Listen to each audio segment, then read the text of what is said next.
ఈ రోజైతే మేము ఒక డివోషనల్ ప్లేస్కి అయితే వెళ్తున్నాము. ఈ ప్లేస్ లో ఎక్కువగా ఎదురుబొంగు, జీడి మామిడి, పొగాకు పంటలను అయితే పండిస్తుంటారు. వెళ్లే దారిలో ఈ నేచర్ ని ఇంకా సీనరీని చూస్తే మన మైండ్ అనేది చాలా రిఫ్రెషింగ్ గా ఇంకా పీస్ఫుల్ గా అయితే అనిపిస్తుంది. డివోషనల్ ప్లేస్ అంటుంది ఏంటా అని అనుకుంటున్నారా?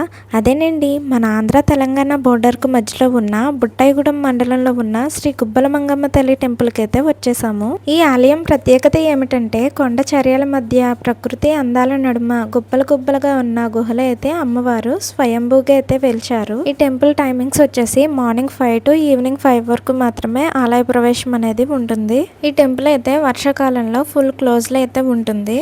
ఎందుకంటే ఈ గుడికి వెళ్ళాలంటే వాగులు, సెలయేర్లు దాటుకుని అయితే వెళ్ళాలి. అది వర్షాకాలంలో అంత ఈజీ అయిన పని అయితే కాదు. అందుకే వర్షాకాలంలో ఈ టెంపుల్ క్లోజ్ లో ఉంటుంది. ఇక్కడ అమ్మవారిని దర్శించుకోవాలంటే దాదాపు మోకాళ్ళ లోతు వరకు ఉన్న నీటిలో నడిచి అయితే దర్శించుకోవాలి. మంగళవారం, ఆదివారం అసలు ఈ గుడి ఖాళీయే ఉండదు. చాలా రష్ గా అయితే ఉంటుంది. గుడి లోపలికి వెళ్ళింది, అమ్మవారిని దర్శించుకున్నది అయితే నెక్స్ట్ వీడియోలో అయితే చెప్తాను. అప్పటి వరకు మన పేజ్ ని అయితే ఫాలో అండ్ సబ్స్క్రైబ్ చేసేయండి.